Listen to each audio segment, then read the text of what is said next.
बच्चों को कहानी के किरदार हमेशा से ही रोमांचित और आकर्षित करते रहे हैं। वहीं अगर कहानी के किरदार असल जिंदगी से ताल्लुक रखते हों, तो वो बच्चों के मन मस्तिष्क पर एक अलग ही छाप छोड़ जाते हैं। ऐसा ही एक किरदार मुल्ला नसरुद्दीन का है। तुर्क देश में जन्मा यह महान रचनाकार आज भी अपनी हास्य प्रवृत्ति और उनसे जुड़े किस्से, चुटकुलों और कहानियों में जिंदा है। वजह यह है कि इन्होंने अपनी बातों को कहानियों, किस्सों और चुटकुलों में इस तरह से तब्दील कर दिया है कि आज भी लोग इनके मनोरंजन कर रहे हैं। साथ ही हंसी हंसी में जीवन की बड़ी बड़ी सीख भी दिए जाते हैं। इनकी रचनाओं में वाक्पटुता और तेज दिमाग का ऐसा बेहतरीन ताना बाना देखने को मिलता है जो शायद ही कहीं और देखने को मिलता हो।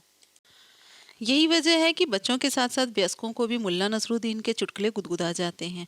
ऐसे में अगर आप भी अपने बच्चों को हंसते खेलते जीवन से जुड़ी वास्तविकता और तथ्यों से अवगत कराना चाहते हैं, तो मुल्ला नसरुद्दीन की कहानी बहुत ही बेमिसाल संग्रह है जो आपके बहुत ही काम आएगा।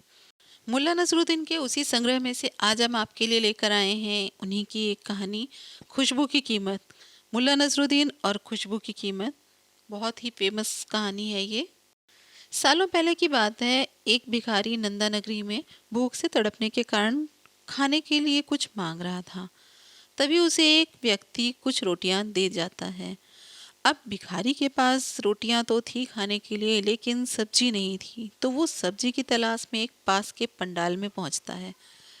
वहां भिखारी रोटी के लिए पंडाल के मालिक से थोड़ी सी सब्जी मांगता है। भिखारी को देखते ही पंडाल का मालिक उसे भगा देता है। उसे गुस्सा आ जाता है। दुखी भिखारी किसी तरह मालिक की नज़रों से बचते हुए पंडाल की रसोई में पहुंच जाता है। वहाँ उसे कई तरह की लजीज सब्जियां दिखती हैं। गर्म गर्म सब्जियों से भाप निकल रही थी। अब भाप को देखकर भिखारी के मन में हुआ कि अगर रोटियों को सब्जी के साथ मैं नहीं खा सकता हूँ क्योंकि मेरे पास सब्जी नहीं है, पैसे नहीं हैं, लेकिन अगर इसके भाप के ऊपर रख दिया जाए तो जो सब्जी की खुशबू है वो रोटी में मिल जाएगी और फिर मैं रोटी को आराम से खा भी लूँगा और सब्जी का स्वाद भी आने लगेगा। सब्जी की ज़रूरत भी नहीं पड़ेगी फिर। ये सोचकर भिखारी रोटी पर सब्जी डालने की जगह उन्हें सब्जी से निकलने वाली भाप के ऊपर रख देता है। तभी अचानक वहाँ पर पांडाल का मालिक आ जाता है और भिखारी को सब्जी चोरी करने के लिए पकड़ लेता है। भिखारी उससे कहता है कि मैंने सब्जी नहीं चुराई है, मैं सिर्फ सब्जी की खुशबू ले रहा था। मालिक भिखारी को धमकाते हुए कहता है कि अगर तुमने सिर्फ खुशबू ली है तो तुम्हें उस खुशबू की कीमत चुकानी होगी। अब भिखारी डर जाता है। डरी हुई आवाज़ में भिखारी उससे कहता है कि मालिक, मेरे पास देने को कुछ भी नहीं है जिससे कि मैं आपकी खुशबू की कीमत चुका सकूं। तब पंडाल का मालिक उसे पकड़कर मुल्ला नसरुद्दीन के दरबार में ले जाता है। मुल्ला नसरुद्दीन पंडाल मालिक और भिखारी की बातों को गौर से सुनते हैं। दोनों की बात सुनने के बाद मुल्ला कुछ देर तक पंडाल मालिक से कहते हैं कि तुम्हें अपनी सब्जी की खुशबू के बदले में पैसे चाहिए। पंडाल का मालिक कहता है कि हाँ जी। फिर मुल्ला पंडाल के मालिक से कहते हैं कि ठीक है, तुम्हारी सब्जी की खुशबू की कीमत मैं स्वयं दूंगा।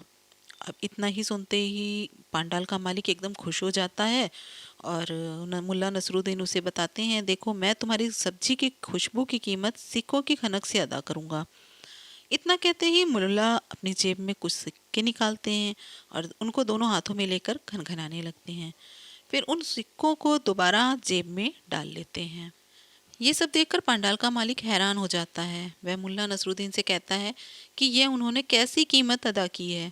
जवाब में मुल्ला कहते हैं, तुम्हारी सब्जी की खुशबू इस भिखारी ने ली थी, तो इसी वजह से मैंने तुमको सिक्कों की खनक सुना दी।